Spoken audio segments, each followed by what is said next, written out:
Good evening and welcome to the February 19th, 2026 Johnson County Community College Board of Trustees meeting. Please stand and join me in the Pledge of Allegiance. I pledge allegiance to the flag of the United States of America and to the republic for which it stands, one nation, under God, indivisible, with liberty and justice for all.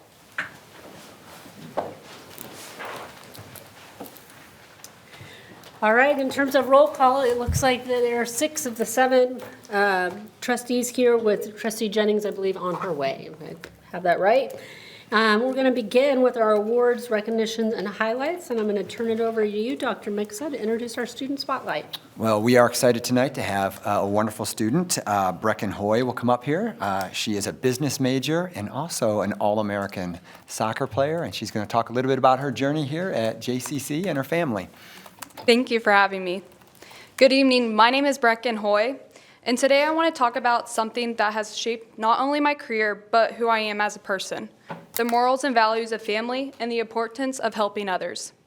I grew up believing that success isn't just about what you achieve for yourself, it's about who you become along the way and how you lift others with you. My family taught me that character matters more than the trophies, that respect matters more than the recognition, and showing up for people matters more than being the center of attention. Soccer became the place where those values were tested every day. I had the privilege of playing for Johnson County Community College. I chose JCC because of the opportunities it offered, the atmosphere on campus, and most importantly, the culture within the team. From the very beginning, it felt like family. Family, it is a word that is used a lot in sports, but at JCC, it was real. Family to me means accountability. It means sacrifice. It means celebrating each other's wins and standing together during the losses. Family means understanding that no one succeeds alone. During my time here, I was honored to receive Offensive Player of the Year, First Team All-Conference, and All-American honors. Those accomplishments mean a lot to me, but not because of those titles. They matter because they represent the hard work of teammates who pushed me, my coaches who believed in me, and the support system that never let myself give up. Soccer taught me that helping others didn't make you weaker. It makes the entire team stronger. The best teams aren't made of individuals chasing personal glory. They're made of players willing to run the extra mile for each other, to make the pass instead of taking the shot, and to pick someone up after a mistake instead of pointing your fingers. Those lessons didn't stop when I stepped off the field this past fall. I still serve JCC as an announcer for basketball, softball, and baseball games. In a different role, I like to give back to that place that gives so much to me. I get to support current athletes during their season, highlighting their accomplishments. And I help create the same family-oriented environment that has shaped my own experience here. Helping others doesn't always mean doing something huge. Sometimes it's being the encouragement for others, sometimes it's playing a mentorship, and sometimes it's simply showing they are noticed and that they belong here too. Family values extend beyond blood relatives. Your teammates become your family, your coaches become family, and your community becomes family. When you treat people that way with respect, loyalty, and care, you create a ripple effect that reaches far beyond yourself. We live in a world that often celebrates individual successes, but true fulfillment comes from connection. It comes from knowing that you made someone else's path a little easier. It comes from being remembered not just for what you did, but for how you made people feel. It comes from within yourself and your past experiences. If there's one thing I've learned, it's this: achievement fades, records get broken, and seasons end. But the impact you have on people, the kindness you show, the support you give, and the example you set, that's what lasts a lifetime.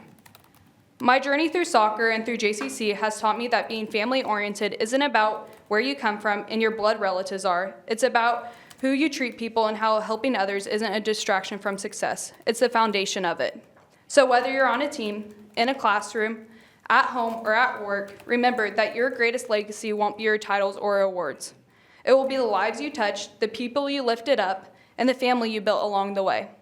Lastly, these values I will carry with me to my next adventure.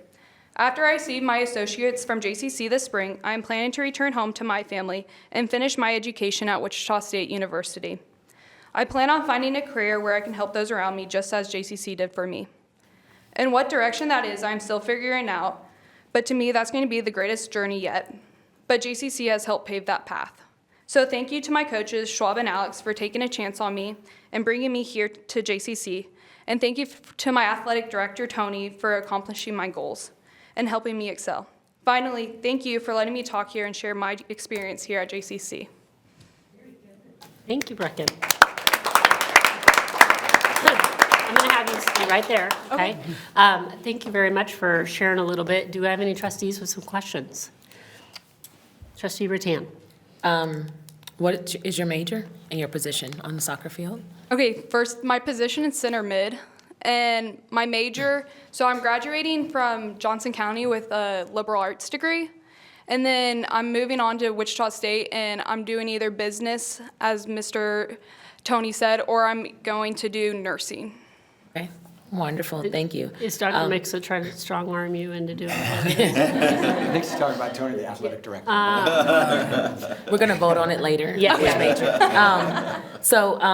What I love is, I have student athletes in my family, and so I love a student athlete because I couldn't have juggled athletics and academics, and so the amount of discipline that you have and everything that you talked about, I mean, that speech should be framed on a wall, and I really hope your parents get to see it and see how proud they should be of their daughter. So thank you for being a leader on this campus, especially knowing that you're from Wichita, so you came somewhere that you're not familiar with. You didn't know, a lot of the kids go to the same high school and know each other. You got right in it, and in 2 years, you have left a legacy at this school, and we thank you for it. And thank you for celebrating others in all the ways that you mentioned, and just stepping up to be an announcer, winning the awards that you've won, and really being an inspiration to all of us. Thank you. Thank you. All right, Trustee Cross. Thank you, Madam Chair. I was born at St. Francis in Wichita. I think Okay. it's Via Christi now. Yes. Yeah. And I've got a bunch of family in Wichita. Most of them don't like me. But do you know what finishing school for liberal arts is called? I do not. Law school. Have you ever thought of law school? I have not, no. I'll have to look into It it. was a good speech. It was very well written and thought out, and Yeah. good job. Thank you. Anybody else? No other? Well, Brecken, thank you so much for coming and telling us a little bit about your story. And I would just like to echo what Trustee Rattan said, which is, you know, you came in and you took the bulls by the horn and really made sure that you got involved in all kinds of ways. And I, too, really admire athletic leaders on this campus because you have to be dedicated to two things and keep them both going, which can be a really difficult thing to do. So thanks for showing us your leadership. It's a pleasure to meet you. Thank you so much, you guys. Yeah, have a good evening. You too. All right, Dr. Mixa, so we are going to move on to our new campus spotlight that we've added to our agenda. Yeah, so this month for the Campus Spotlight, we have Holly Dresser, who's going to come and talk about one of our most important departments on campus, providing a great environment for all of our students to learn. I do want to give a shout out to her employees in the office. They said they were going to shout for you back there, but Amazing. Wonderful.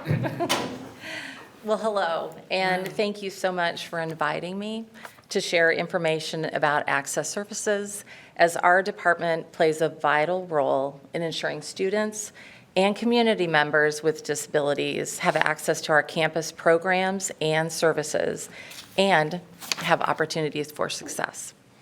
I'm Holly Dressler. I've had the privilege of working with students at JCCC in Access Services for over 32 years. Our team in Access Services loves what we do. Several members of our team have actually been at the college longer than I have. And sometimes length of time at an institution isn't seen as a strength, but in our area, it is a true asset. We've proven to be innovative and nimble in the ever-evolving landscape of higher education and disability services. I'm very proud of the fact that we've started programs in our area that have been taken to scale through partnerships with other college departments over the years. And I'm proud of the partnerships we've made with other institutions and leadership roles that our staff and faculty have had in organizations in this area and across the state, all working to improve access for individuals with disabilities. JCCC has a long-standing commitment to accessibility. In fact, the college provided accommodations and services for individuals with disabilities before there was any federal legislation that required it. That reflects a deep-rooted commitment and dedication to our students and community members with disabilities, and that makes me so proud. Our department includes our Access Advising Team, our Digital Accessibility Team, our Deaf Services Group, and our Accommodation Coordinators. Everyone in our department is focused on student success and student access. When I started at JCCC, the Americans with Disabilities Act had recently become law. Creating physical access to buildings and classrooms actually seemed like a heavy lift at the time. But now all of us benefit from elevators in buildings, automatic doors, wider aisles, wider bathroom stalls, curb cuts, ramps. There are now federal digital accessibility guidelines that we need to meet by April. Our digital accessibility team and access services has played an integral part in the college efforts to meet these requirements, as digital access allows all of our students, all of our community members, all of our employees with disabilities to access our online presence with the same level of ease as they access our buildings. Our access advisors partner with students who have documented disabilities, including physical, medical, mental health, sensory, learning, and other hidden disabilities to ensure every student has the opportunity to access our academic programs and campus life. The accommodations and services we provide don't just remove barriers, they empower students and to navigate their educational journeys with confidence and independence. These accommodations are all determined on a case-by-case basis by reviewing a student's disability documentation, talking through any barriers the student faces, and finding a reasonable accommodation. We understand the importance of our students' voices in our processes, and we value the connections we make with them. The goal is always equal access, maintaining academic rigor while ensuring students have what they need to succeed. JCCC is stronger, and the experiences of all of our students are richer because students with disabilities are a vital part of our campus community. The National Center for Educational Statistics tells us that 20% of college students have disabilities, and about a third of these students request formal accommodations. The number of students requesting accommodations through our office has steadily increased. We currently have over 1,000 students each semester that we work with, and last academic year we received requests for accommodations in over 3,500 classes. Students using accommodations through our office are a reflection of our larger campus population. They are students who are in dual enrollment. They are students who are traditional age seeking a degree or certificate. They are returning adults seeking a career change. They are students who are interested in lifelong learning and enjoy taking classes at the college. They are student leaders. They are student athletes. Our students study abroad and compete in Quiz Bowl. They present their research at honors conferences and compete at Model UN. They are leaders and members of clubs and organizations, and that's exactly how it should be. Our students should always be the spotlight as we work to ensure access for them. Our office provides a wide range of accommodations to meet the needs of our students, and although this isn't an exhaustive list, I thought I'd go through a few things that we do. We provide alternate formats of course content such as Braille, tactile graph and images, and large print. We determine appropriate testing accommodations like extended test time, or the use of a scribe, or a distraction-reduced environment. We ensure students are able to use assistive technology, such as reading and writing software, and digital math tools, and communication devices. We have a team of highly skilled sign language interpreters who provide communication access to our deaf and hard of hearing students. Our note-taking accommodations ensure students capture the equivalent course content as their peers as independently as possible. We coordinate emergency evacuation plans that provide guidance for students who need assistance in the event of an unplanned campus evacuation. We provide individualized plans to accommodate students with chronic medical and mental health issues. These plans may include an occasional break during class for a student with generalized anxiety disorder, or it could be an extension to an assignment deadline for a student who's been hospitalized due to their disability. We are creative in working with our students on finding solutions that create and ensure access.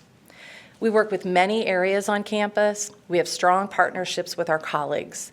The work we do would not be possible without the partnerships and support of others on campus.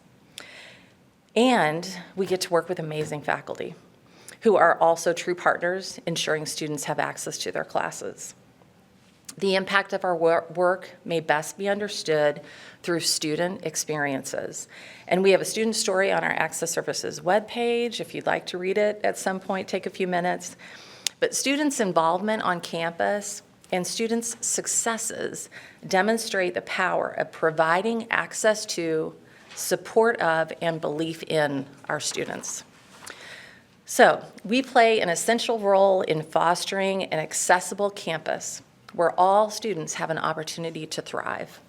I believe our collective work reflects the best of who we are as a college, committed, compassionate, and continually striving to remove barriers to learning. In closing, I'd like to share a couple of lines from a passage that an interim president JCCC shared at a faculty and staff meeting 20 years ago, but I've had it on the back door of my office since then. A student is the most important person on campus. We are not doing them a favor by serving them. They are doing us a favor by giving us the opportunity to do so. Again, so proud to be here on behalf of Access Services. Thank you all for your commitment to JCCC and the work that you do. Thank you. Thank you.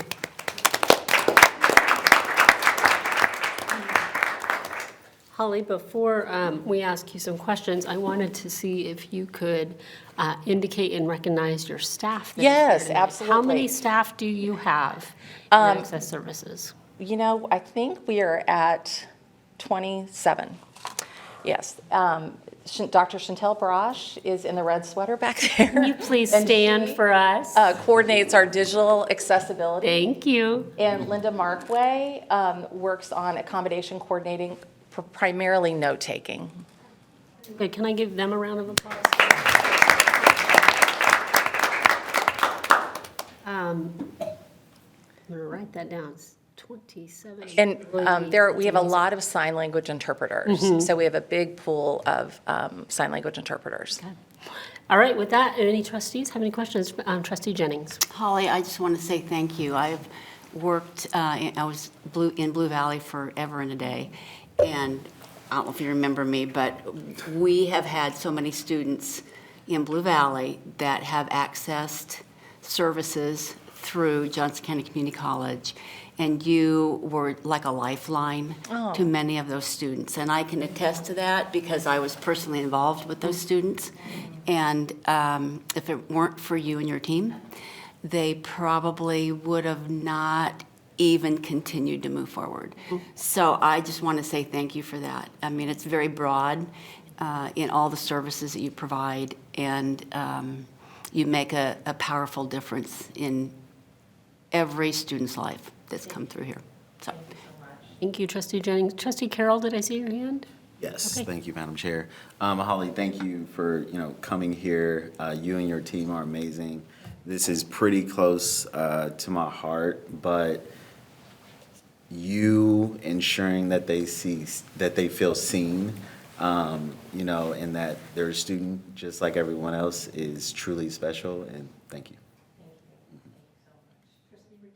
I have two questions. What has made you stay for 3 decades is my first question. You know, I mean, when I said in my speech that I love what I do, I really do. I get to work with incredible students. The people that I work with have become my dearest friends. I mean, yeah, I love it here. I love that you love it here. My second question is and because you've seen 3 decades of accessibility, what role is technology playing in helping students? You know, technology has been an amazing thing, and really it was But earlier too, it's just not as many people used it. But it really has opened up so much because content that is online can be born accessible. So we can create content and have it posted online and make it accessible to everyone. When I've got a printout of something, that is not necessarily accessible to every single person who would need to access it. But technology gives us an opportunity to make things born accessible, which has been wonderful. Yeah. Thank you. Sure. Well, thank you for coming. I have a cold, or I have several questions, and I will limit those to another time, but thank you so much. Your passion just oozes from your being. thank It's you. very evident. So thank you Thank for you. coming and sharing part of what you do with us. Appreciate it. So much. Thanks for Have a good having me. evening. Thank you.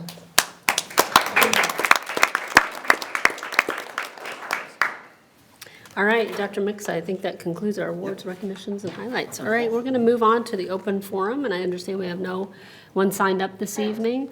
Just as a reminder, the open forum section of the board agenda is the time for members of the community to provide comments to the board.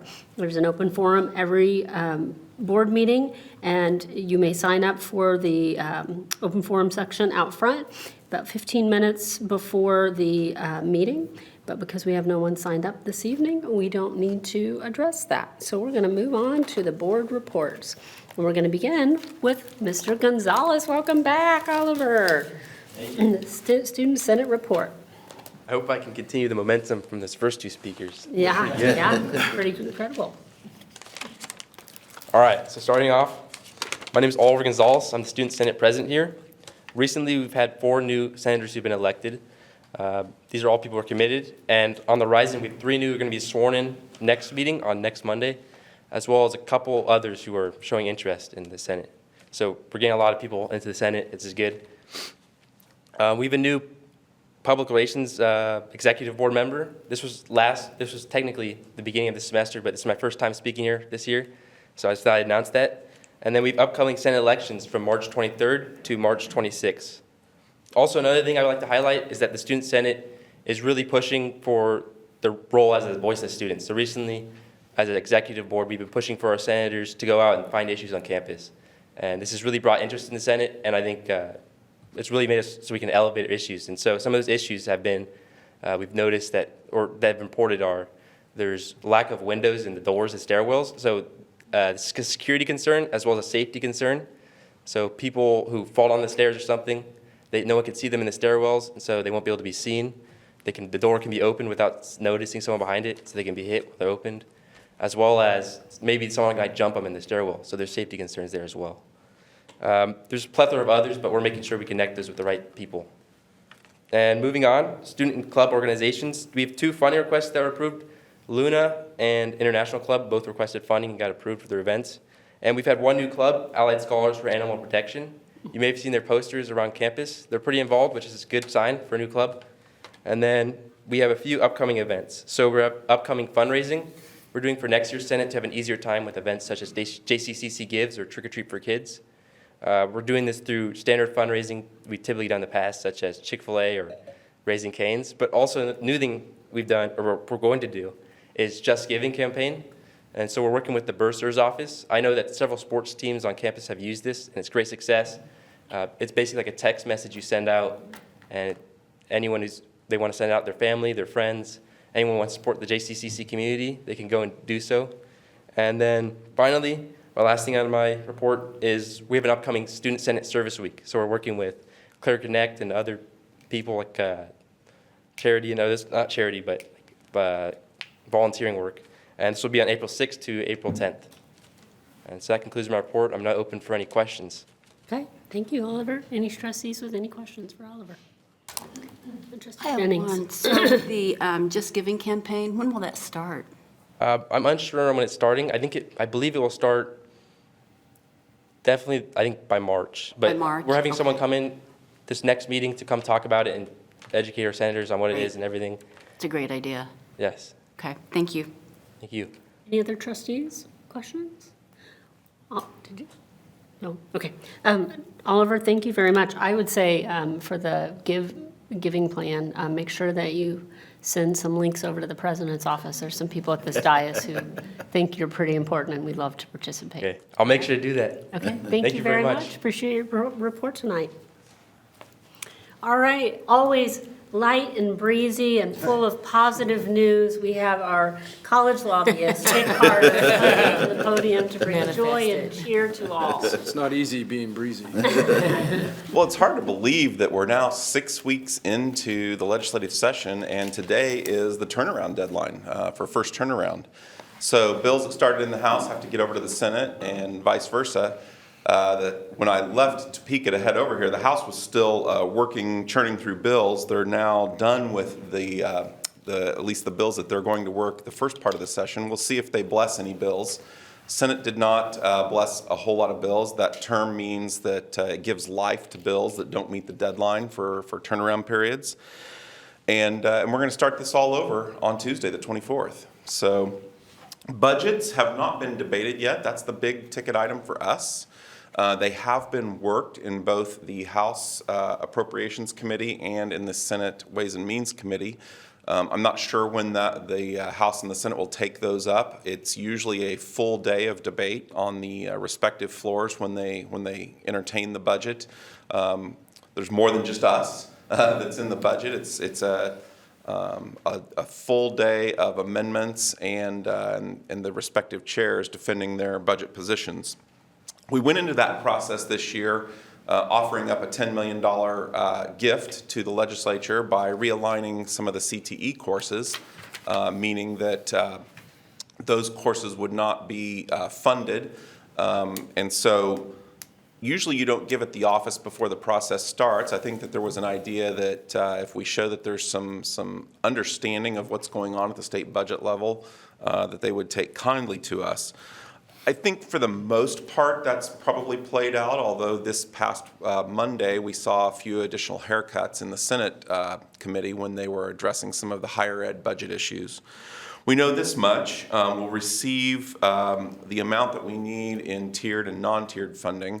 That's always a concern, especially since some of those dollars come in after the coursework has been delivered. We'll see dollars coming through in capital outlay as well as dollars from the business industry and apprenticeships program. There's a difference in the House and Senate position as of Monday on student success dollars. So we'll have to see what happens on the House and Senate floor once the budget starts being debated. Usually there are not a lot of adds, but there are attempts to further cut.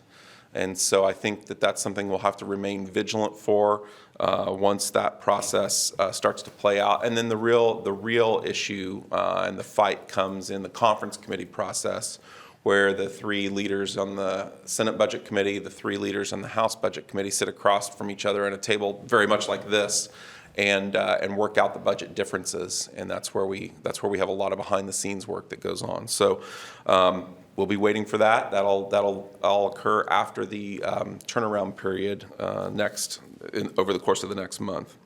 The other big issue that we've been talking about is property tax. And there's lots of proposals out there. A lot of them do different things, whether it's freezes, whether it's flat out cuts, whether it's caps. The one that seems to have some momentum and the one that we're tracking through the process was supposed to be debated on Wednesday on the House floor. That didn't happen. We're not sure why. We're not sure if there were amendments that were still being prepared, if we're still trying to get our arms around what that looks like. But House Bill 2745 will be debated when the legislature returns. That is a property tax lid, very similar to what we would have had in 2015. There are elements for growth. So it's not just a straight up cut or a cap, but there would be a 3% allowable growth, as well as the ability to capture some of the developments that are coming online. The bill was amended in committee to make it more palatable for local governing bodies, meaning that there was an election requirement that you would have to have your budget voted on by the public at a public election most likely in whether it was August or November, 18 months in advance. Now, think about that. That's not terribly workable in a situation where you can't plan for some of the expenses. That provision was amended back to a protest petition, which is very similar to what would have occurred in 2015, meaning that individuals who are opposing the budget could collect signatures, and we would have to start that process over again. It's a much more workable solution for someone who opposes a budget or a group of people who oppose a budget than an election process. So that piece is in the bill. A couple of other amendments that were put in were carve-outs for bonded indebtedness. If you have bonds or debt that you're servicing, obviously that can't be subject to a 3% cap. And so that was approved by the tax committee in the House, as well as inclusion of cities in what we're calling the Astra Fund. So we used to talk about LAVTR, which was the fund that would give back money. It only did it for 2 years, dating back to 2004. If you met certain budget criteria or if you met certain criteria as it relates to the mill levy. So this new fund would be called the Astra Fund. It would reinstate that type of process. The college wouldn't be eligible for those funds. It's counties and cities, but that's another element that was put into the bill. So we'll see what happens on, I think it's going to be Tuesday is what they're saying. Of course, we were told Wednesday of this week that the budget, that the tax bill was going to be heard. But that'll be a big piece moving forward. I think the interesting thing to note is all 125 members of the House of Representatives are running for office this year. And that is going to be a big item when they're campaigning. And so I think both sides of the aisle, Republicans and Democrats, are looking for a way to support meaningful legislation that demonstrates some attempt to cut property taxes. So I think that'll change what the outcome of a vote looks like in the House. We'll see people that you might not normally think would be voting for something like that actually approving that bill to move forward. We think this is the bill that's going to make its way through the process, so it would go over to the Senate once it clears the House, and there's no telling what the Senate will do to it. And again, we fixed those errors, or not errors, but we fixed the differences, I guess you would say, in the conference committee process. So let's talk briefly about a few higher ed pieces and news in higher ed. You probably read at the end of January that Board of Regents CEO Blake Flanders, Dr. Flanders, announced his retirement at the end of the current fiscal year, so June 30th of this year. That means there'll be a change in leadership at the board level. We think that is interesting, just given the fact that there is a lot of talk about the changing face of what higher education looks like. And that will be an ongoing conversation with regard to whether it's in the two-year sector, whether it's at the Regents university level. There is this discussion at the legislative level about changing what that looks like. That will play into that. A few bills of note. There was an affiliation bill that was heard earlier in the session, House Bill 2523. That bill was permissive in nature, that would allow affiliations of community colleges and technical colleges with state universities. There were some other strings tied to that bill that maybe it wasn't exactly as permissive as it appeared on the title. I don't think that bill is going to get worked.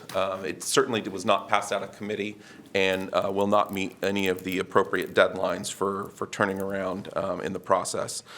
There's a nursing instructor bill out there that we dealt with last session, and we saw it come back again this year. It was introduced by the nursing care facilities, nursing homes, and it's interesting. It would have the level of instructor only be one level above the course being taught.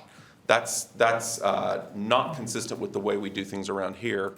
And while the bill doesn't require us to do that, it certainly creates some interesting issues in that healthcare community. To prove what the disconnect looks like, a conversation occurred in the House Appropriations Committee about the level of care certain individuals were receiving. These were relatives of some of the legislators sitting around the dais at nursing facilities. And that it was not up to standard. think about what that looks like then if we're going to change the level of instruction that we're providing for those folks who are going to be working there. So that's just kind of some of the conversation that goes on in Topeka about things like that. We did oppose that bill in committee. It came out and passed the Senate 38-2, and it'll be over in the House at this point. There's a pharmacy benefit manager bill that has a potential cost to the college as far as costs being passed on. That is a bill that is also making its way through the process, and we'll continue to monitor that and watch that, but just wanted to mention it for your awareness. Finally, there's a workforce Pell Grant bill that directs the governor to set up a workforce development board. The bill doesn't really require anything that's not already required through the federal process. It's interesting that an outside of the state group would recommend this bill, but we see a lot of that in Topeka these days. And so that bill is also, we're just watching it as it moves through the process, and we'll continue to make sure that we're engaged on the new workforce Pell Grants that are coming out of DC. Finally, the legislature is off tomorrow. They're off Monday. They're giving themselves a break for all the hard work that they've done for the first 6 weeks. And we'll start back up in earnest on Tuesday. And we sort of just start over. We kind of kick off that process and go back through the bills and work them back across the respective aisles. So, Madam Chair, I would stop there and attempt to answer any questions that there might be this evening. Thank you, Dick. Any questions? Trustee Cross. Thank you, Madam Chair. Thank you, Mr. Carter, for your presentation, and thank you to all the legislators and legislative research and everyone that puts in the time to be there. Do you know who funds Meals on Wheels? I don't know. Google AI says it's largely the Federal Older Americans Act and the Kansas Department of Aging and Disability Services, but it's administered locally by the Johnson County Area Agency on Aging, JCCC. So, you know, the state and the federal government like to issue these mandates, and then the cities, municipalities, and school boards, like, we're left to do the things that they tell us to do, and often we have to pay for them. So while I appreciate the legislature, sometimes some of them can be dangerous as they're running around searching for solutions, because they hear and see, and I've seen it. I support and have many friends in that legislature, and I love them, but they don't always know what they're talking about. So, like, they want to lessen the tax burden on some of their citizens. But is there any idea who's going to pay for these things, these basic and essential services like water, if they're cutting local property taxes? Are there alternative solutions as to who's going to pay for this if they cut property taxes? Yeah, I can't really speak to that element specifically. I would say that this board in particular has always been very vigilant about that conversation and having the difficult conversations and looking at the budget internally. The budget workshop process that you go through and the conversations that you sit around and this table and have those hard conversations. I think you're going to have to pay particular attention this year to what that final outcome might look like come April when the legislature's done talking about it. Because I think that does impact the conversation that we have later on in the summer and in the early fall when we're having those budget conversations and what that looks like. It's a well-known fact that this board is very aware of what the budget and the mill levy looks like, and I think that we're looked at in Topeka as an example of maybe what other institutions ought to do, and so I think that conversation could become even a little bit more difficult this coming summer and fall. Madam Chair, if I may, Yep. sorry. And Mr. Carter, thank you for that. And I don't ever mean to put you in an awkward situation, and really I'm talking to everybody in Topeka.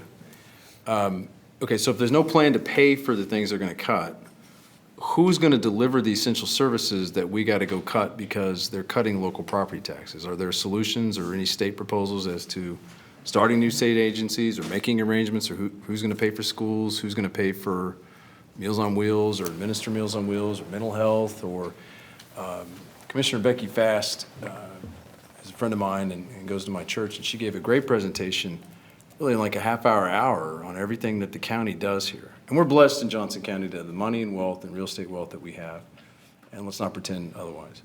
But at the same time, we deliver the county and the schools deliver tremendous services that we have to pay for.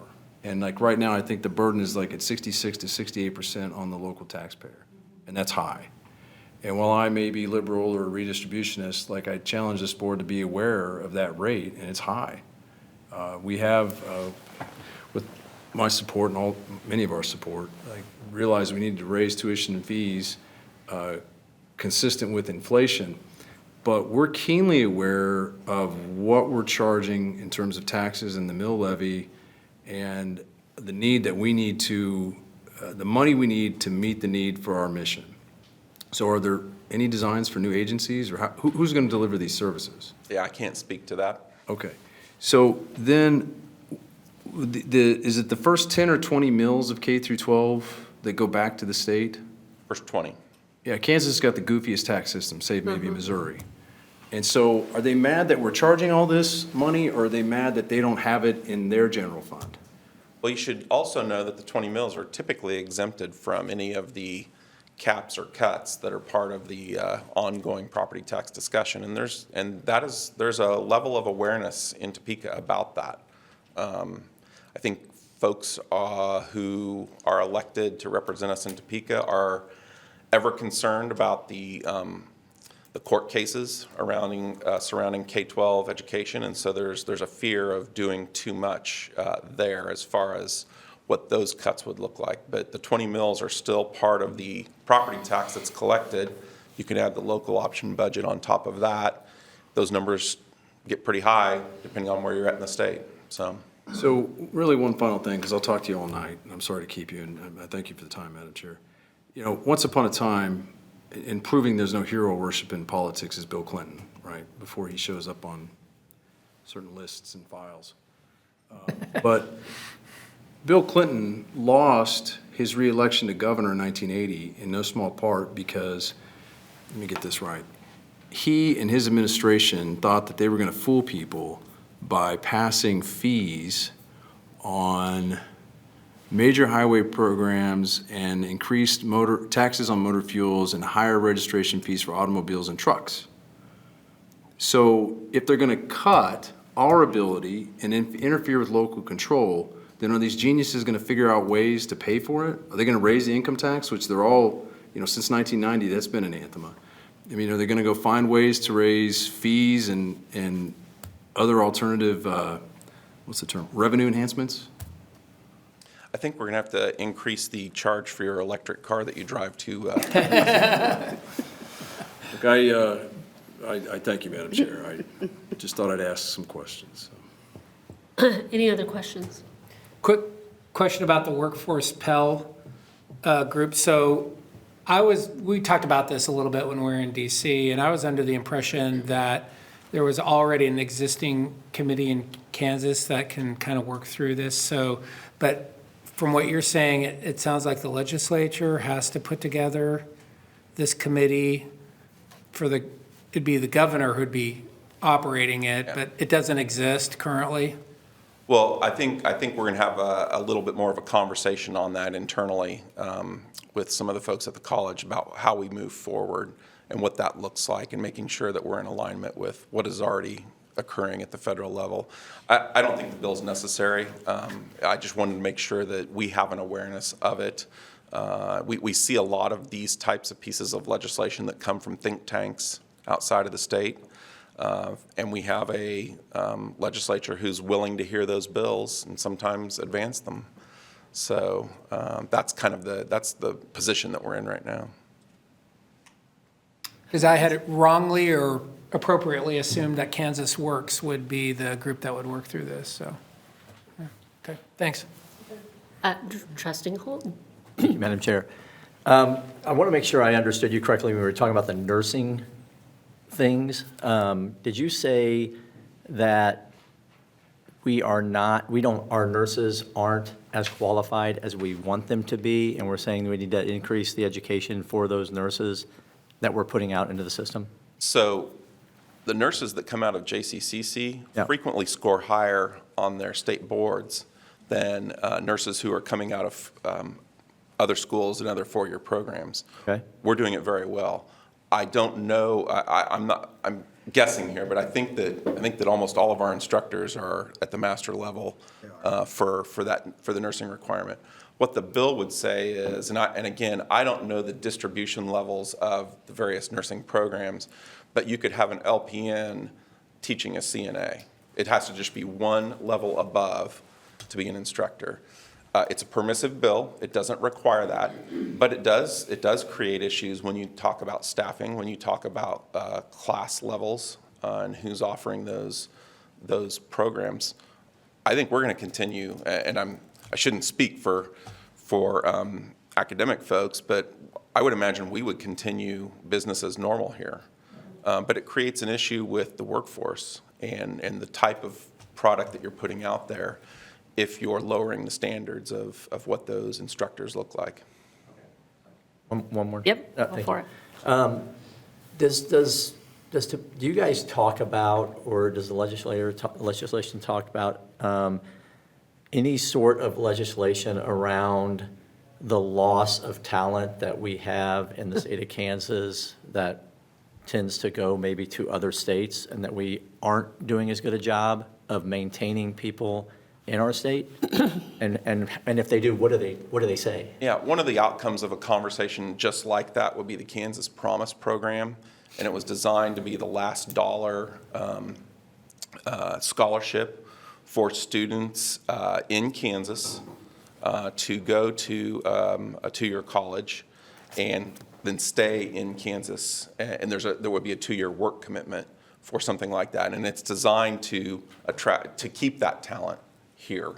There are other programs, and certainly the Department of Commerce is very well aware of what that looks like, and keeping that talent in Kansas, whether it's retraining.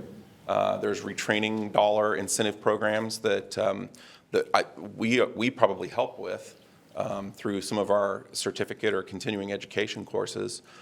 So yes, that conversation is ongoing. It's not always prevalent, but that there is an awareness of what that looks like. So I know I could go find this data, but is it showing that this Kansas Promise Program is doing what it's set up to do?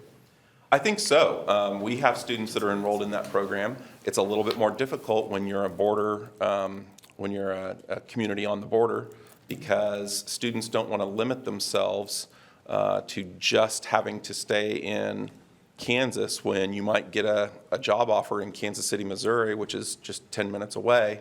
And so, you have that same thing when you look at some of the other border colleges that are close to other states, whether it's liberal, whether it's Cali County, or even in the northwest part of the state.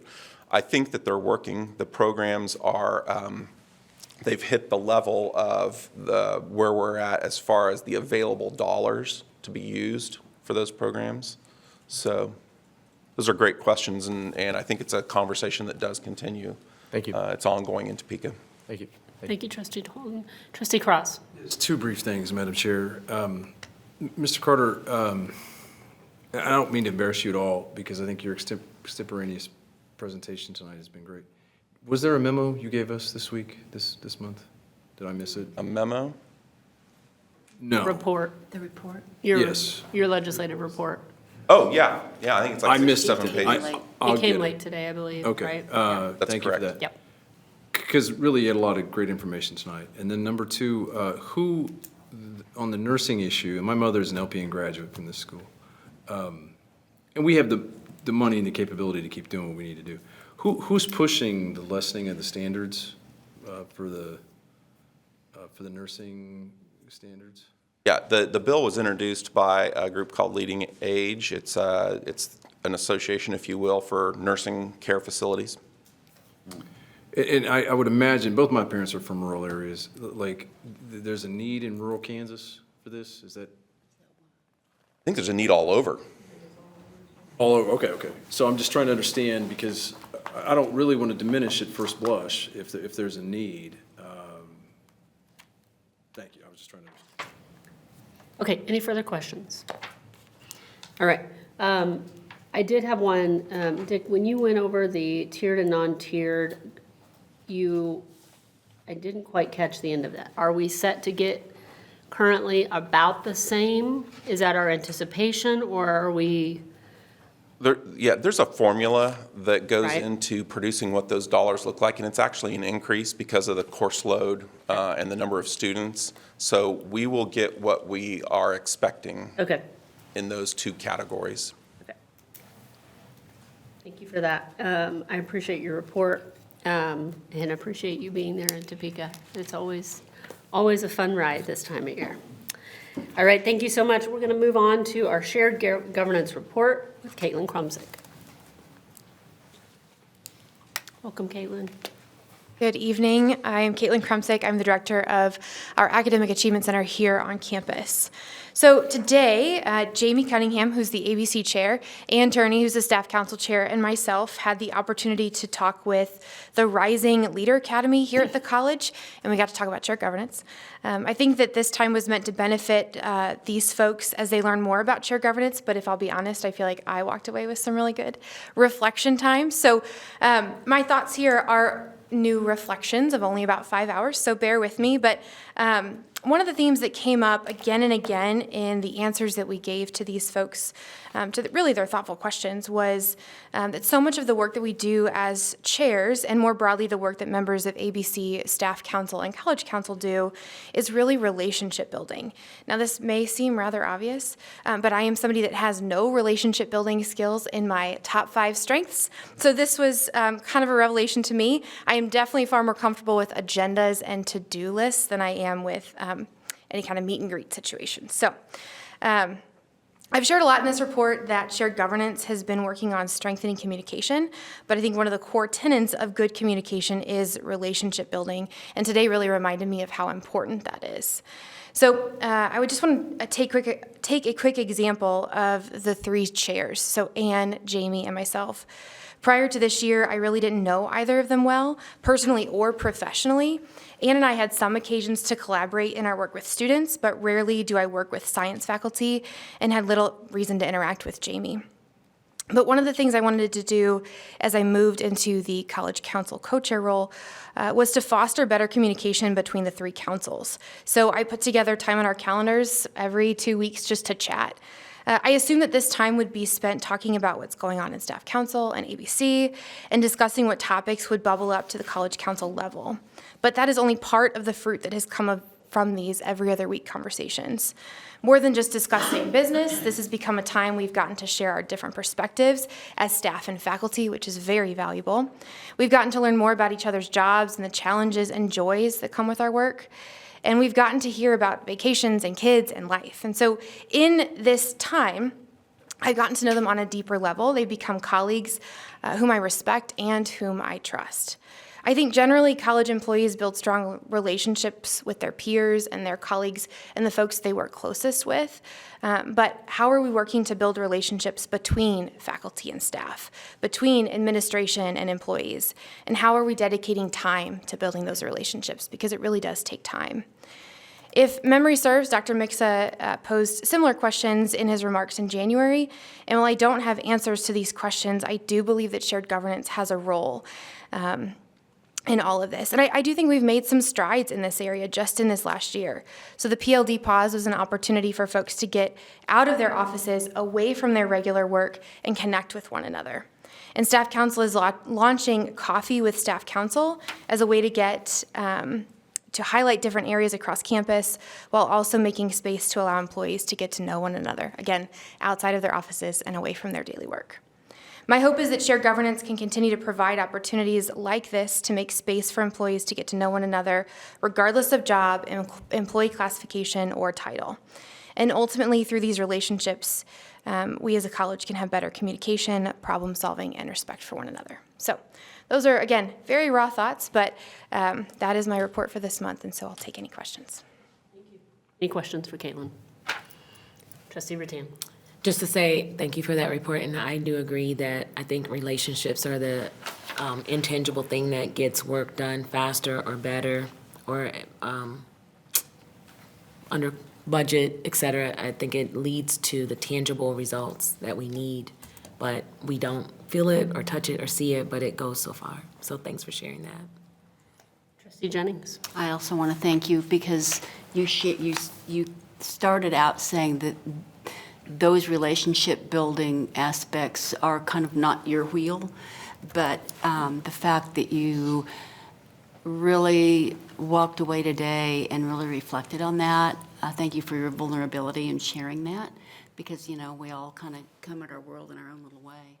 The only other thing I would say is that, I think trust and relationship is the very most important thing, and it also leads to higher satisfaction in your job. So, that's it. Thank you. Anybody else? Caitlin, thank you for your report. As you were speaking about relationships, I have shared on the dais many times that my father was part of the culinary team and worked here for 17 years. And he fondly spoke about the Lens group that was his orientation group, because he maintained those friendships for the 17 years he was on campus and still to this day. So, 27 years later, people all over the campus that he would otherwise not have interfaced with at all. They became really great colleagues, lifelong friends, mentors. And at the base of all of it is the relationship. Our humanity is what binds us. And for all the talk of AI and our polarization and all the ways in which I think we can get pulled apart, in the end, our humanity connected with another person can build anything. And I think that's really one of our untapped potentials here on this campus, is so many people with so many incredible skills to offer, that if we can tap into all the ways that we can work together to do amazing things, we can be excellent beyond our wildest imagination. So thanks for speaking to that tonight. Appreciate that. And I do want to be clear, we're doing a very good job as it is. Of course we are. I am simply saying that I think we as shared governance can step into that space. It just tells you, it's like leveling up, right?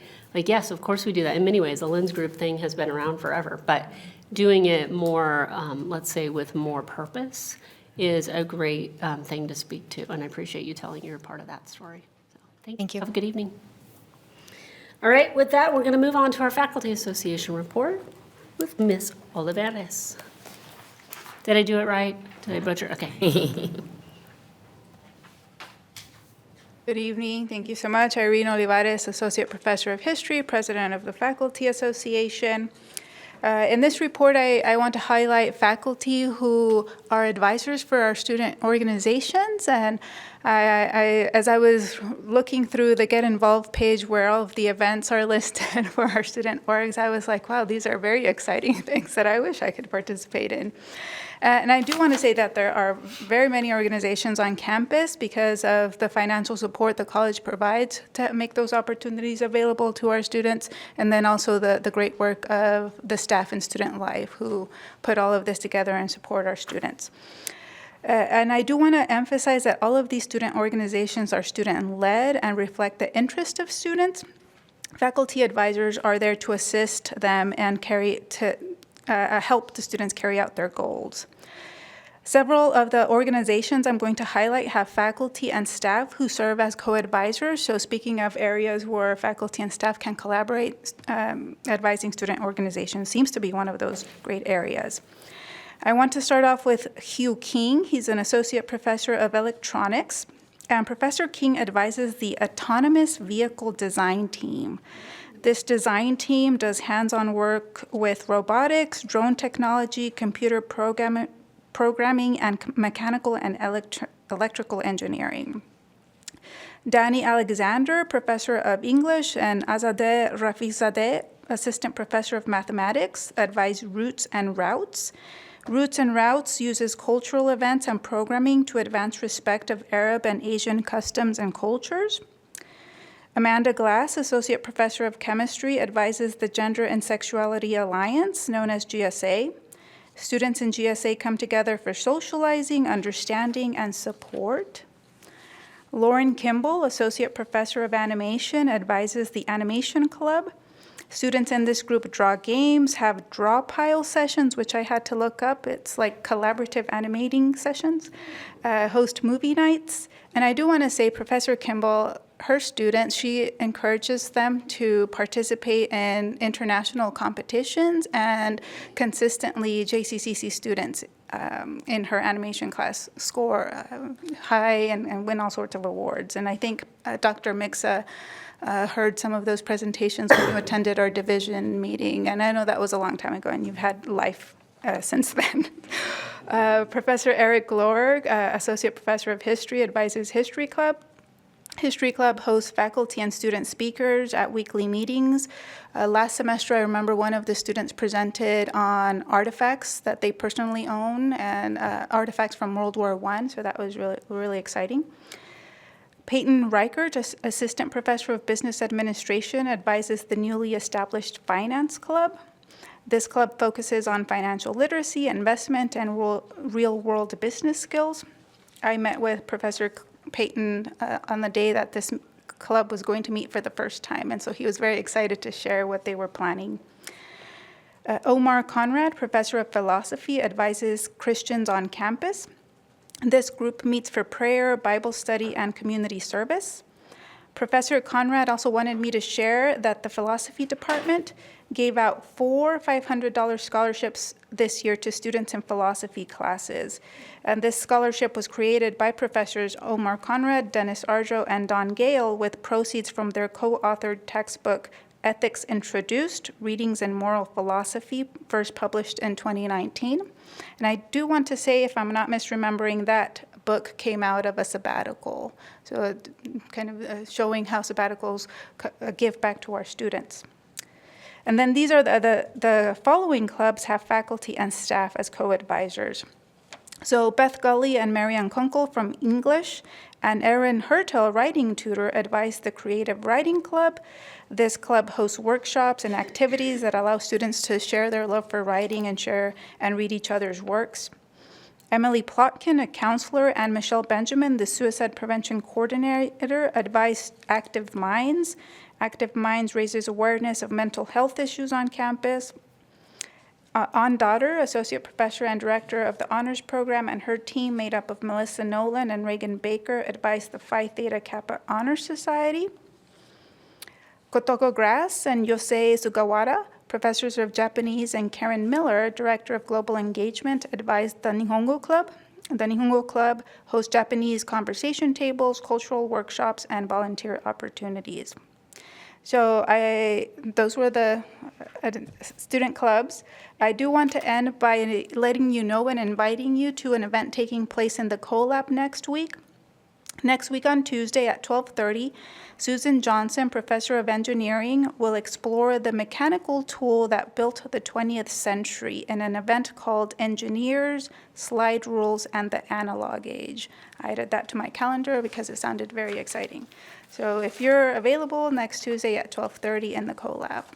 I can take questions now, but I'm not sure I can answer any questions related to these orgs. Any questions for Irene? All right, Irene, thank you so much for your report. As I've said before, I really appreciate how you really, we aren't here 9 to 5, so we have a very limited scope. And when you come in, you really broaden that for us and give us such a great picture. I'm always amazed at the amazing activities and clubs that we offer for students. And the faculty involvement is something I hadn't thought of, but of course, we have to have our faculty advisors being part of that. And that's a great contribution that I appreciate from our faculty. So thank you so much for your report. Happy to share it. Thank you Have a so good much. evening. All right, now we're going to move on to the Johnson County Educational Research Triangle with Trustee Rattan. So, JCERT received $2,204,337.99 in sales tax in January of 2026 and distributed $736,000 to each of 3 university entities. This is an increase of $36,000 to each entity from 2025. And the transfers were made to the universities on February 5th of 2026. Thank you. Did that conclude your report? That concludes my report. All right, very good. Thank you. We're going to move on to the Kansas Association of Community Colleges with Trustee Cross. Thank you, Madam Chair. I don't really have a report, except I did feel compelled to reiterate from December. We met in December. We'll meet by Zoom in April, and then we'll meet in June at Allen County Community College. And I did mention, I'm not sure if I shared with everyone, Heather Morgan, our executive director at KCC, sent our legislative agenda and some other items in December that I'd be happy to share with everyone, especially our two new trustees, or maybe I send it to Caitlin, and then she can forward it out. So no real meeting. We did have donuts with legislators in January, and I just thought I'd share the legislative agenda so people were aware of it, and that concludes my report. Any questions? Trustee Cross? Okay, we're going to move on then to Trustee Mitchell with the foundation report. Thank you, Madam Chair. So the Johnson County of the Year was selected for 2026, and it is Greg Musil, former JCCC trustee. He will be honored throughout the year and at some enchanted evening in November. The foundation executive committee and directors did meet in January. The committees were provided updates on the facilities master plan and the role the foundation may play in raising private funds to offset the cost of the plan. Midwest Advisors reported on foundation investments as of December 31st, $48,709,039 is currently invested at Midwest Trust. Of that, $34 million and change is endowed and $14 million and change is non-endowed. In the calendar year, there was a little bit over 13% increase, which was a positive change of $4,367,481 in market value. The foundation has taken steps recommended by internal auditor. Policy statements are in review and will be voted on in the April board meeting. Open Pedal payroll donation campaign allows JCCC staff and faculty to contribute to JCCC Foundation through their bi-weekly payroll. In calendar year 2025, this effort raised $34,000 and increased participation from 4% to 8%. The funds were contributed to the Basic Needs Center. In 2026, employees voted to use the funds raised to support the meal share program. I have some save the dates for everybody. The Spring Foundation Community Social is March 31st from 4 to 6 in the Hugh Libby Building. The Scholarship Lunch, which is a huge favorite for everybody, is Tuesday, April 21st from 11:30 to 1 in the Cap Fed Room in the Rayner Center. The end of the year foundation lunch will be Wednesday, May 13th from 11:30 to 1 in the Cap Fed Room, also in the Rayner Center. Summer Sips and Scholarships is Wednesday, June 17th from 4 to 6 in the Wiley Hospitality and Culinary Academy. Co-chairs are Christy Stewart and Christy Heller. Some Enchanted Evening will be November 14th, 2026, and the co-chairs for that are Dr. Tony Mixa and his wife, Deb Mixa. And it will be the 40th anniversary of the event. And I think that concludes the report for the foundation. Very good. Any questions for Trustee Mitchell? Trustee Mitchell, I have a question for you. What was the date of the Sips and Scholarships? June? Summer Sips and Scholarships is June 17th from 4 to 6. Thank you very much. All right, any other questions? Very good. Well, that concludes our board reports, and we're going to move on to our committee reports and recommendations. I will begin with the audit committee. Please bear with me as my cold has taken over my throat, so we're going to try to do this without a coughing fit. The audit committee met, and Dr. Mixa is so excited to be sitting right next to me today. Audit committee met at 9 a.m. on Thursday, February 5th in this room. All those that were present are listed in the report. Updates on the activities and audits. The quarterly projects update. Mr. Johnson updated the committee on the activities of the last quarter and outlined the department's plans for the upcoming period. Mr. Johnson reported that the audit and advisory services team had collaborated with a third-party vendor to complete an information technology general controls review, referred to as ITGC. Additionally, Mr. Johnson shared the results of the cash handling review conducted by the team in January. He noted that the cash count variance was deemed immaterial and the recommendations were made to enhance controls around this process. Mr. Johnson also reported on the progress of enhancements to the ethics report line, which for those of you that have been paying attention, that is something that Mr. Johnson has worked on overhauling a little bit and getting better communication out to people on how they can file an ethics report. He noted that these enhancements will streamline the case reporting process and improve analytics. An online training module for the report line is currently in development. Looking ahead to the upcoming quarter, Mr. Johnson noted that the department will conduct a banking and investments audit. In addition, as part of the department's professional development goals, team members will be attending the Great Audits Mind, GAM, conference in March.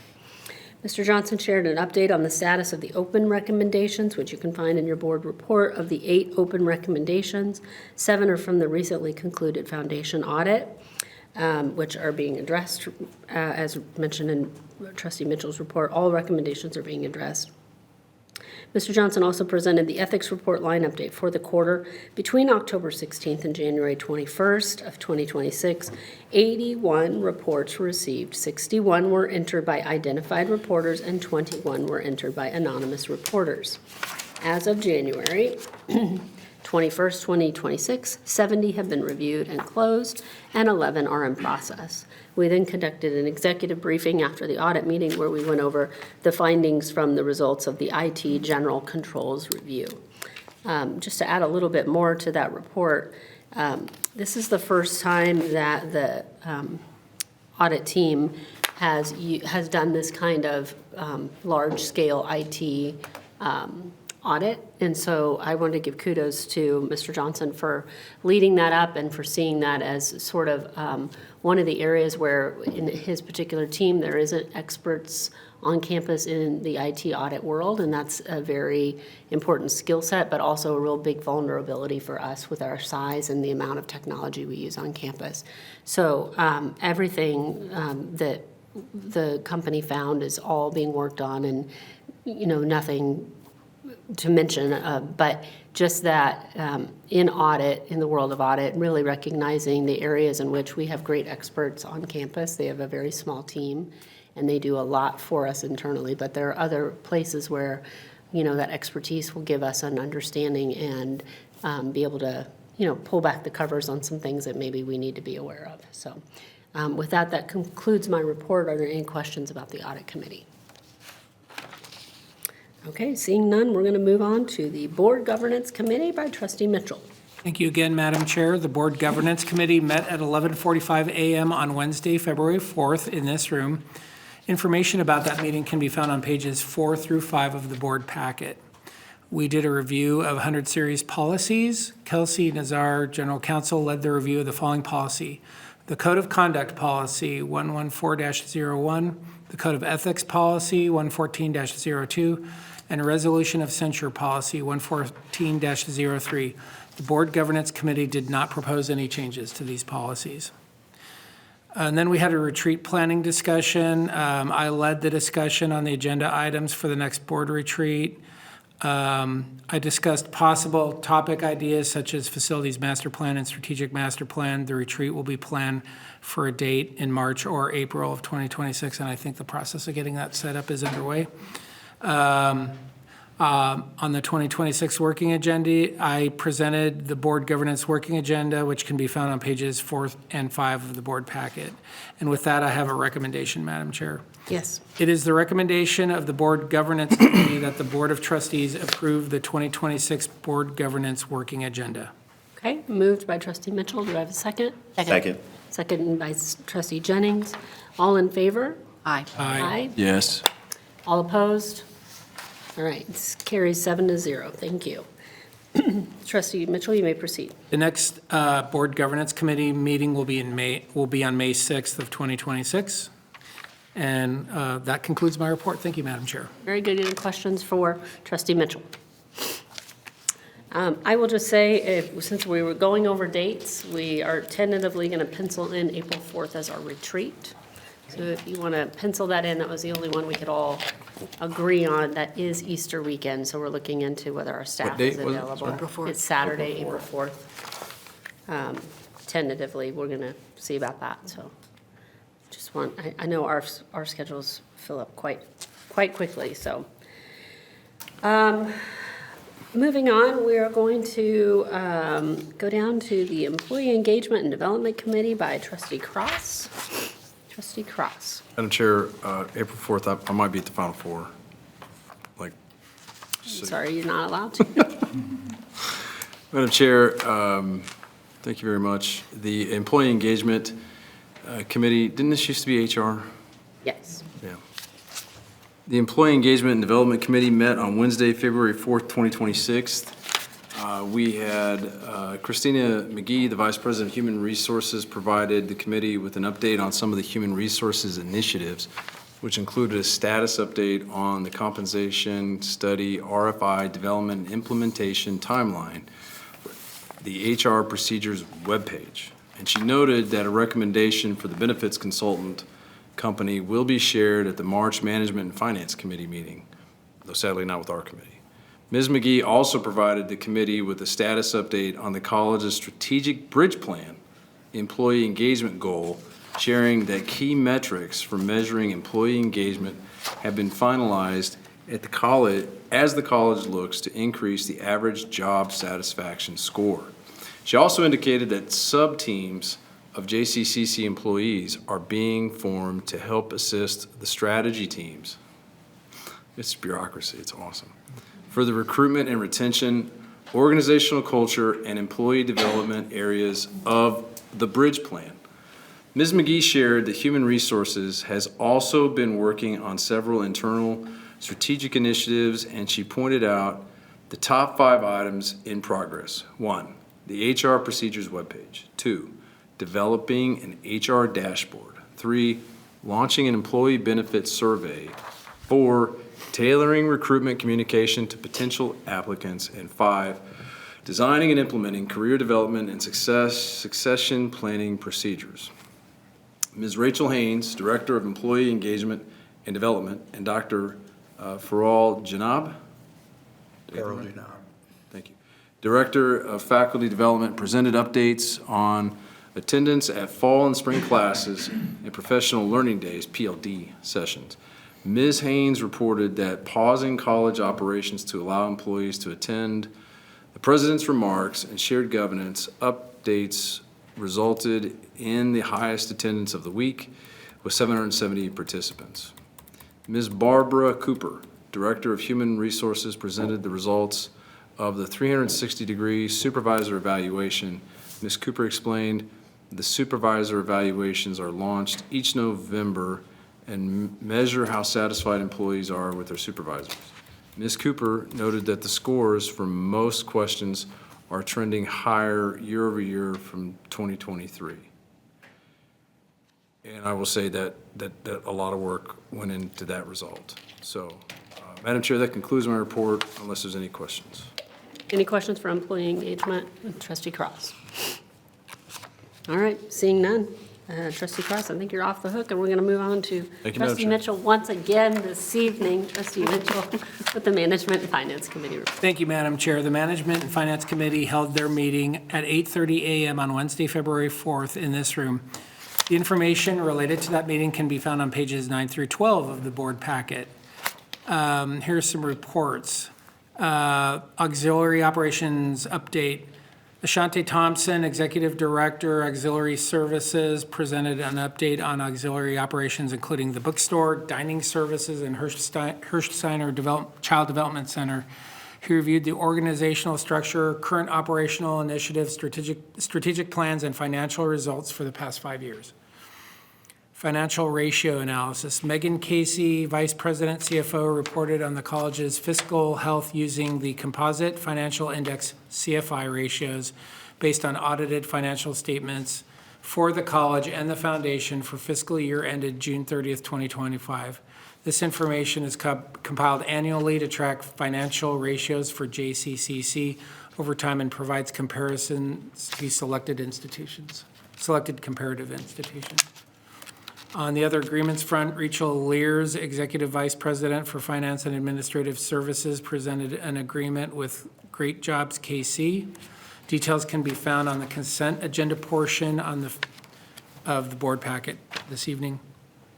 Tom Hall, Associate Vice President, Campus Services and Facility Planning, provided the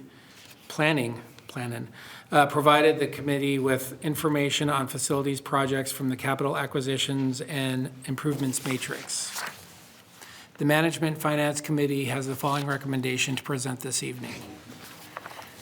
I'll get to it in a second. Jim Fikert, Executive Director, Procurement Services, presented a recommendation, and here it is. It is the recommendation of the Management and Finance Committee that the Board of Trustees accept the recommendation of the college administration to approve the proposal from Bull Creek Construction in the amount of $414,629 with an additional 10% contingency of $41,463 to allow for possible unforeseen costs, for a total amount not to exceed $456,092. And I so move. Second. Okay, moved by trustee Mitchell, seconded by trustee Cross. All in favor? Aye. Oh, I did not have discussion. Oh. I need like a Post-it that says discussion.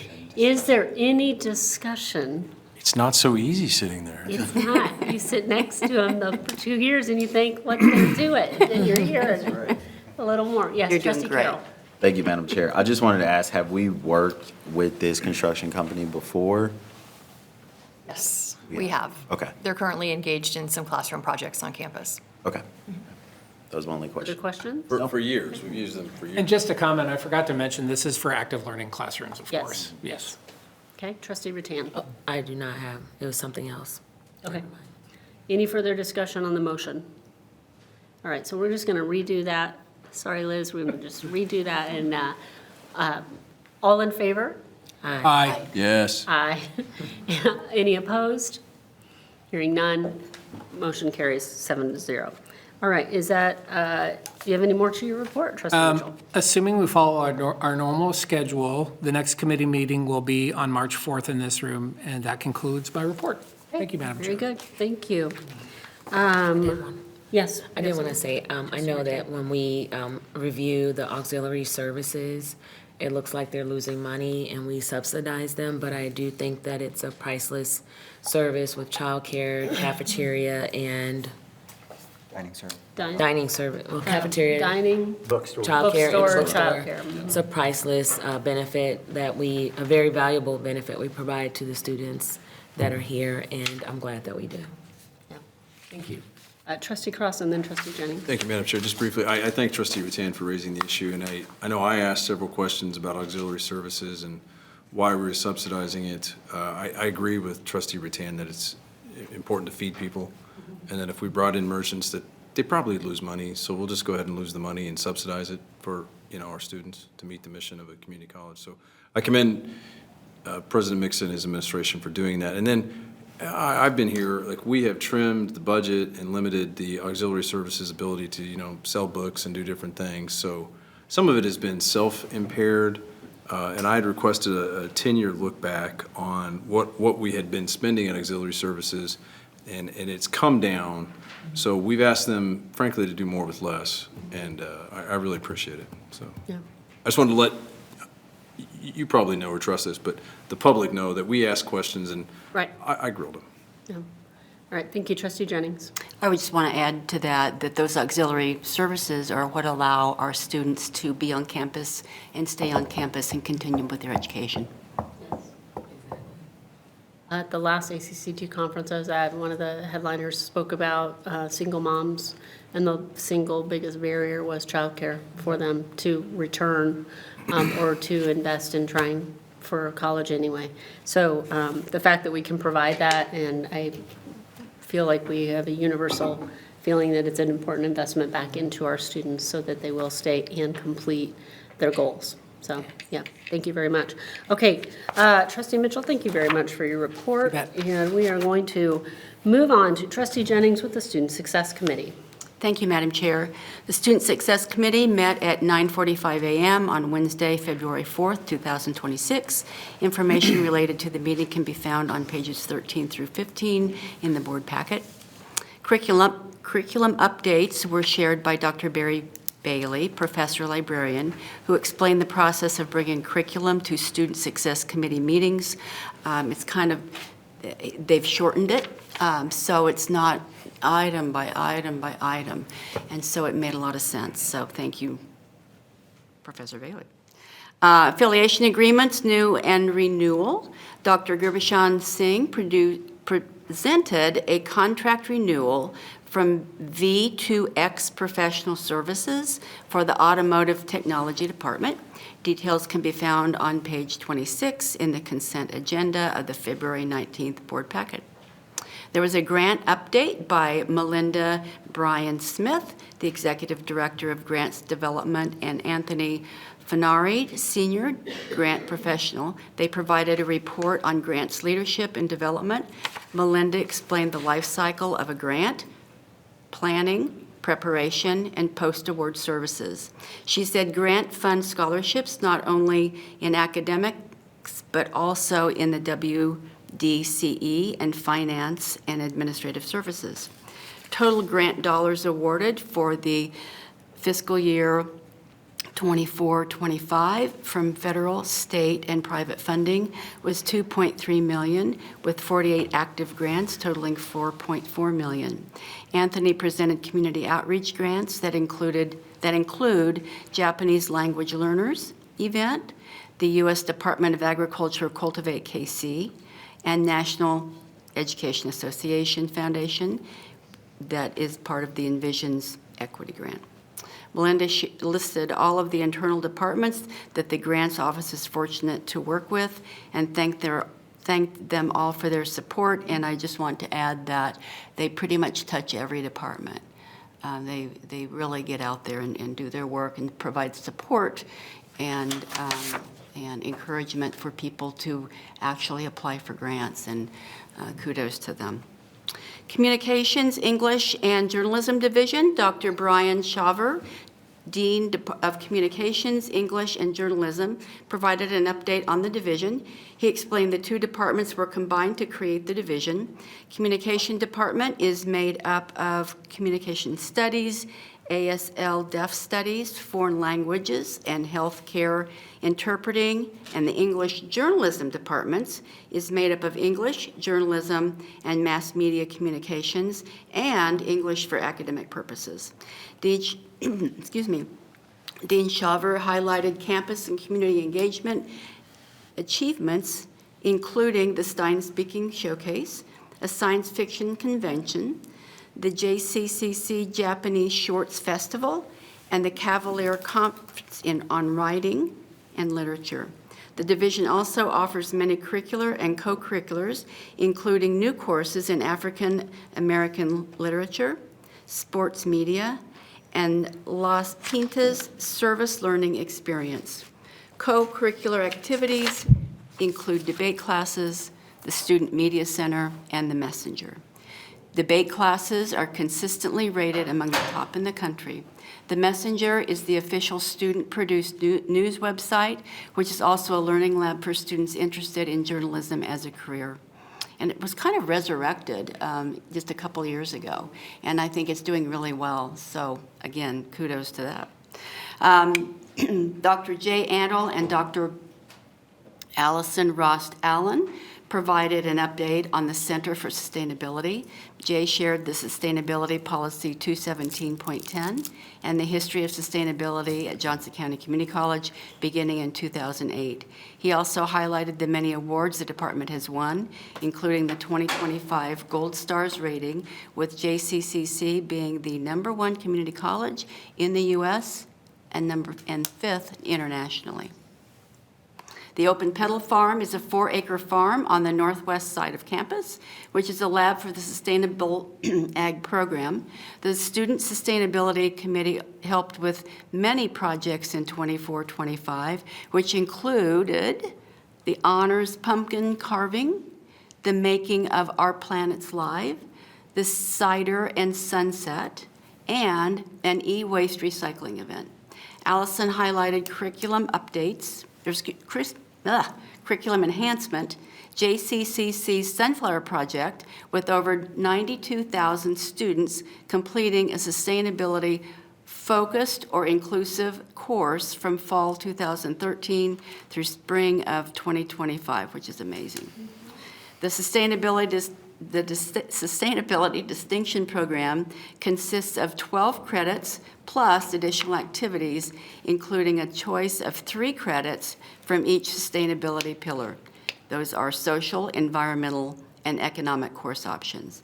Allison discussed the collaboration with students in the arts contest and the upcoming events, which include this coming April 15th, the Expired Cans to Compost event, and the Thrift to Thrive collection and personal shredding events, all in April. She also thanked the administration for their continued support of sustainability on campus. The next meeting of the Student Success Committee is Wednesday, March 4th, 2026. Thank you, Madam Chair. That concludes my report. Jennings, any questions for Trustee Jennings? All right.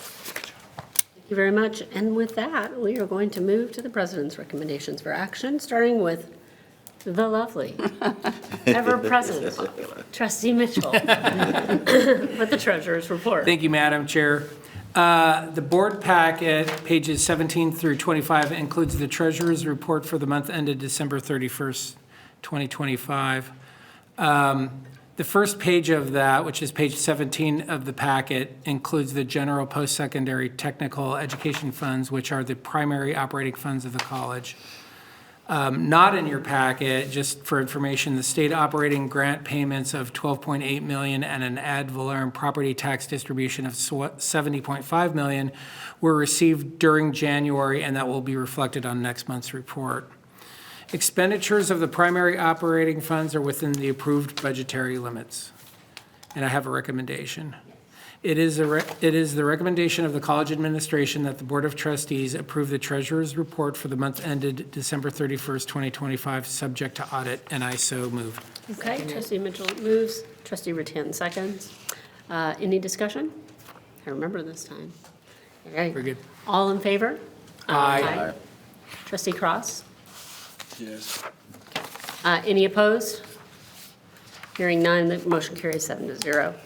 All right, Trustee Mitchell, does that conclude your report? Thank you, Madam Chair. That does conclude my report. Sounds good.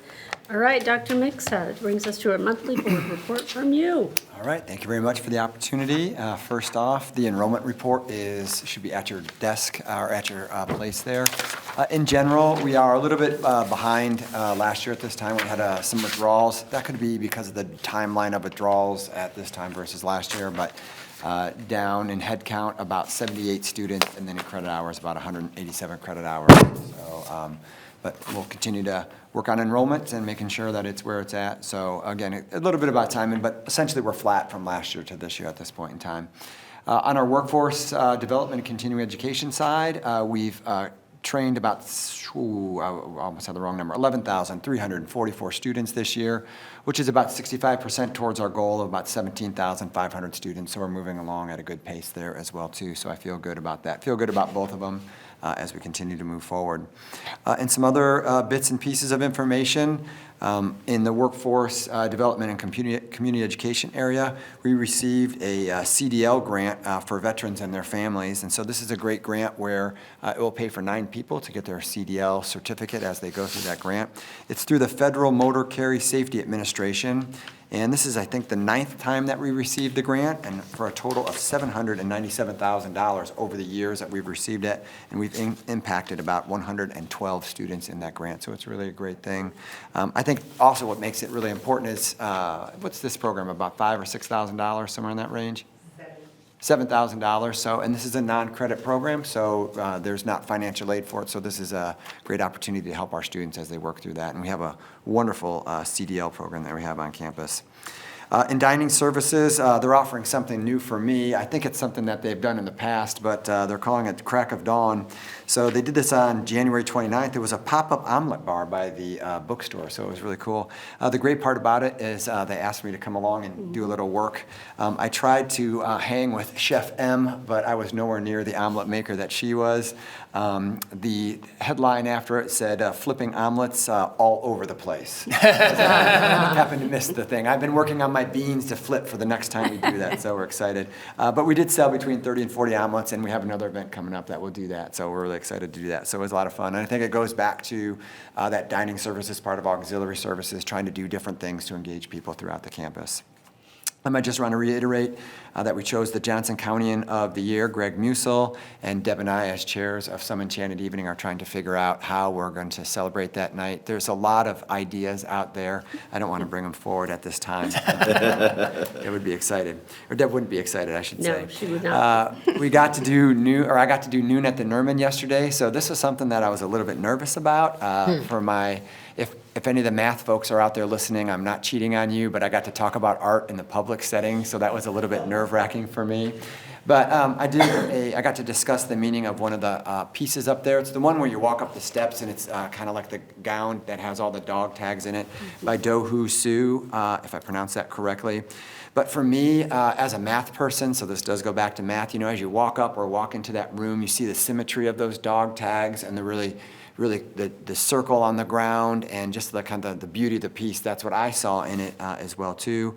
The other thing though, I think when you get close to those dog tags and you take a look and you think that they're all the same, but they're really actually all different. There's no names on them, but they're all kind of random dog tags, which for me then kind of went to that idea that, well, when you look from a distance, things can look the same, but when you get up close, people are different, or these dog tags are different, which to me represents people, represents the college. We have a lot of great people all working towards that same thing, but we all come at it from different angles or look at it very differently, so that's kind of what it reminded me of from that perspective. Next week, we're going to be hosting the League of Innovation on campus, so this is pretty cool. We were at the last meeting, and there was a chance that the college that was supposed to host this month wasn't going to be able to do it. I can't remember what was it for, because the president changed. I can't remember. Yeah, the president left for a job in a think tank in D.C. Yeah, right, right. So they looked at us, and I was like, well, I'm still pretty new at the college. I looked at Nikki, and I said, sure, let's do it. And I came back and asked Caitlin, and she said, we're going to really do this. I said, yeah. So we are doing that. So we're excited. She didn't say, what have you done? Yeah, well, I'm not saying that she did say that. Okay, all right. So how many people are coming? How many schools are coming? Can you do that off the top of your head? There are 19 schools, and so we've invited every institution will be here except for one. Right. Wow. So we're 17 others plus us. Yeah, so we're really excited. We have a couple days of meetings, and then it's going to cap off with the event at the Midwest Trust Center that we have, and also with the baking. Experience the bake sale. Yeah, the bake sale. They'll be able to have an opportunity to get some food there as well too. On the academic side of the house, our faculty are doing great work. In fact, everybody supports our students, but our practical nursing program had a 95.5% pass rate in the fall. Is that correct? Is that the timeline? So that's a wonderful, well above the average, and just goes to show you the quality of our faculty in that program, the quality of work that they're doing, and why credentials and what they have happening is so very important. I think another thing that is happening on campus that was great. So last night I got the opportunity to be with trustees almost all night. It's been just a wonderful experience. Bonding, lots of bonding. So Trustee Mitchell, whose name has been on everything tonight, Trustee Hutton, and also Trustee Carroll, and I. Holton. I said it wrong. I gave you the. I'm leaving. We can't let that happen. You got too much work ahead of you. But anyway, we got to be at the basketball game last night, along with many faculty. Irene was there as well too, with a lot of faculty and staff, and we got to cheer on our basketball teams. We cheered on the women. They had a great victory, pretty big victory, pretty substantial victory. In between games, though, one thing that was also great, the trustees, myself, the faculty, the staff, we all got to go out in the court, and we've got to recognize all of our athletes who had great GPAs. I believe we recognized 134 athletes who had a 3.0 or greater GPA. And they called out their names. They got to walk by us. We kind of fist pump them a little bit or whatever. So that was a great opportunity to really celebrate that as well too.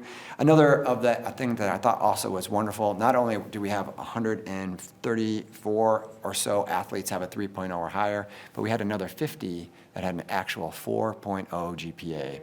So going back to that conversation around auxiliary services and the dollars that we spend there, athletics is similar. We spend money there, but you can see that those students are retained at a higher rate, they are successful at a higher rate, they graduate at a higher rate than our traditional students many times. So it is a retention and success initiative that we have there as well too.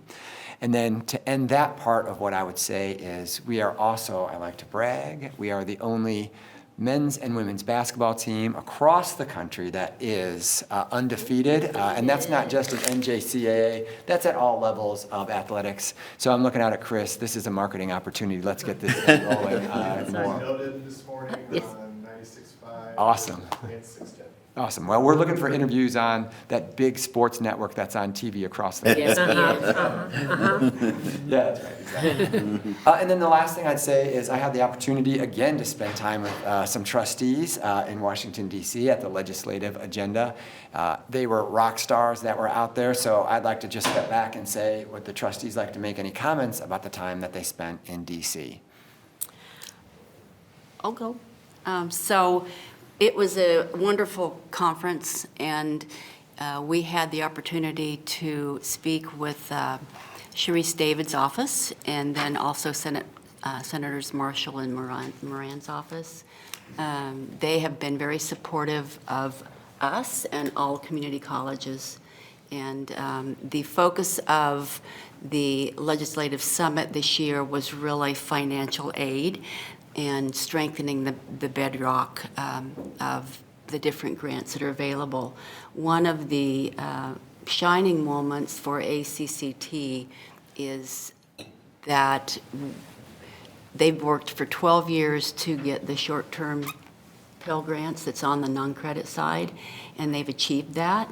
And so those will actually be open for application starting July 1 of this year. They're still working on what the money's going to look like, and apparently that's going to happen in April. So it's still kind of a work in progress, but it's a pretty exciting, really exciting, I think, thing that we're doing as a nation. So good for us. I would just say that on our campus alone, we have 4,600 students this year who are receiving Pell Grants. So it's a big deal. And now that they're opening the short-term Pell Grant, there's only so much money in the Pell Grants. And we have 100, across the nation, there's 150% more students applying for Pell Grants. So the dollars are going to be stretched even thinner. And so one of the asks of ACCT when we went to our legislators was to raise the amount to match what is costing us every year. So we were asking for like $200 just to keep it going. So I'll be quiet unless let others talk. It was just pretty exciting. We learned a lot. Trustee Rattan.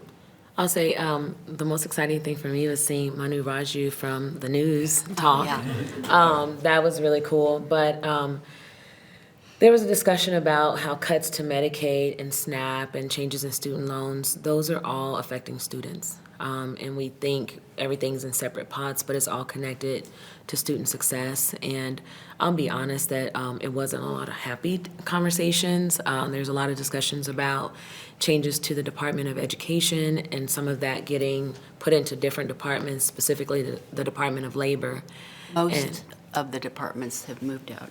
Yeah, it's almost a lot. And so for me, I think, labor is one thing and education is another. And yes, they do have a lot of overlap, but, for education, we're just not trying to have people who are turning widgets. We're trying to have that and critical thinkers. And so definitely something that's concerning. But great to have a lot of people who love education. The numbers that we were given were 557 trustees, 203 presidents, 115 students, and 315 colleges were there. I always say I'd love to consider bringing a student there. I think it's very eye-opening to see all of these people who are invested in education. And definitely great to talk to our legislators. And I think that we're just going to keep doing what we're doing and serving the students and meeting our students' needs in spite of the changes that are happening. I think that we will find a way, and I walked away feeling that my fellow trustees and president feel that we will find a way to continue to serve students despite or even with the changes that happen nationally. Can I just add one more thing? Yeah, Trustee Jennings, and then I'm going to go to Trustee Rattan. It has to do with the hope of bringing a student, if not two, next year. Because was an aha moment for me, is that those community colleges that brought students, when they talked to the legislators, those legislators want to hear what the students had to say. They wanted the stories, because that's what drives them to make positive bill changes and vote for the things that are most important. So I think that it would be great if we could bring a couple students. I will just comment before we move on any further. We have done that in the past. Oh, yeah? So if we need to get back to We that, do. we can certainly get back. Awesome, thank you. Trustee Carroll, did you indicate you wanted to say Yes, something? thank you, Madam Chair. Trustee Holden and myself went out a little bit early to attend the new trustee academy with several other, community college new trustees from across America, and it was really great. Ran us through the gamut with different scenarios and role playing and how we can support, obviously, our respective colleges, our presidents, cabinets, and everything like that. One of the big things outside of everything that's already been mentioned, going back to auxiliary services, was childcare. That was a huge topic of discussion during the conference, and I was so excited, felt lucky that we already had that established here because every breakout session or room we went into, that was a huge point of interest. And I definitely appreciate it. And I definitely echo being able to bring a student or two because it is really impactful. And we experienced that firsthand. For sure, yes, yeah. All right, Trustee Holden, did you indicate you wanted to say something? Sure. I wanted to echo what Trustee Rattan said also. I appreciate the time that the legislators did spend with us, or our representatives from here, and I thought the group that spoke to them did a good job. Dr. Mixa and the rest of the trustees that spoke to them did a good job of representing Johnson County Community College and putting forth the things that we feel like we need. It was very cool to see the power of all those people from all over the country that are like-minded, and the fact that education needs to be a big priority, and there are things that we need in order to maintain the success we're having. And the biggest thing that I learned was, to echo the Caitlin, I think, that came up here and talked about getting to know people and breaking down walls, was I learned from my fellow trustees who will walk in the cold with you. Oh, wow. Wow. Who will stay up late with you supporting your alma mater. Okay. And who will engage in icebreakers with you. And I didn't get a lot of people taking on that one, so there was some fun stuff there. That's awesome. Very good. Any other trustees? Shout out to Kate Allen, who's Yes, the GOAT. yes. I did not get to attend. Oh, who else? Just very Trustee briefly. Cost. Yes, how many veterans do we have on campus? Do we know? We don't have that number to hand, but McKenna. at last count, it was over 300. And a quick Google search shows that there's about 600,000 or so veterans nationally that receive that use GI benefits.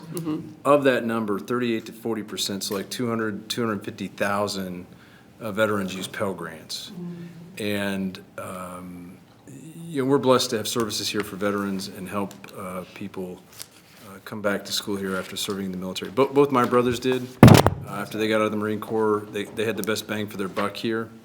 So I felt compelled in what I call lobbying week, which I'm not supposed to call legislative summit, that we do a lot for students and for veterans. And we thank Senators Marshall and Moran and Representative Davids for all they do, because they really do steer a lot of grants to us. And I thank them for making time for us. And as confusing, difficult, and frankly stupid this time is, there is governing in good faith by some people on some levels, so that's nice. So thank you all for going, and thank everybody that made the meetings happen. Okay. Trustee Mitchell. Just to kind of echo what Trustee Cross was talking about, we did mention our veterans programs.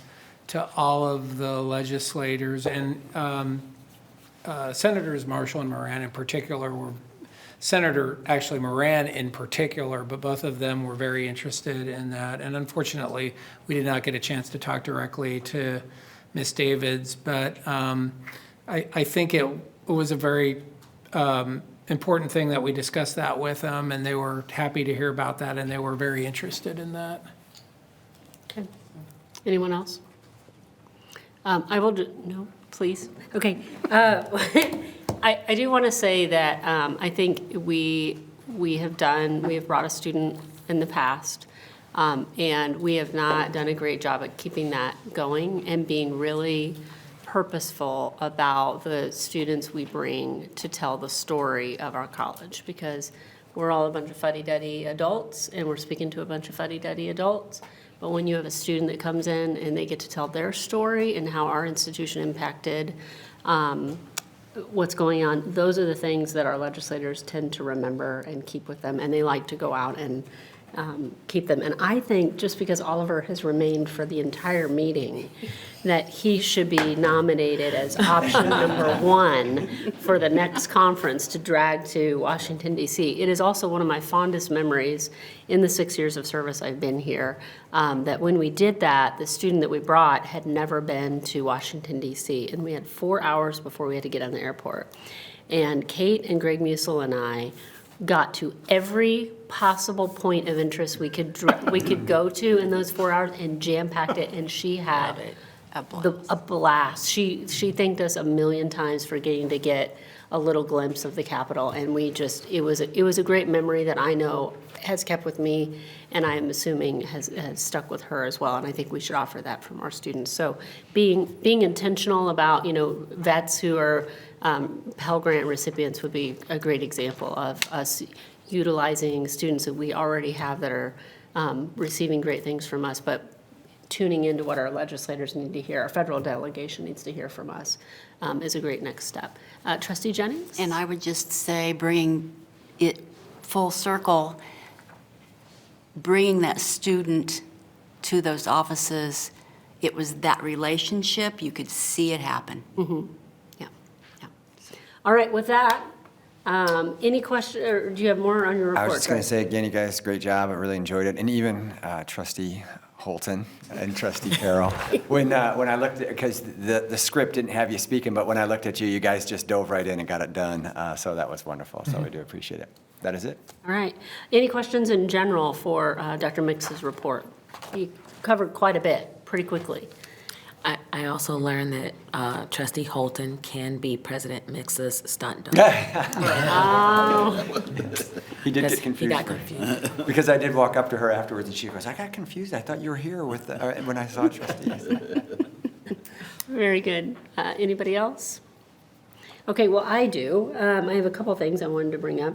So going back to the League of Innovation, I just wanted to say, I hope that you all include us if there's any opportunity for trustees to come and welcome those schools, because I think it's a really important thing.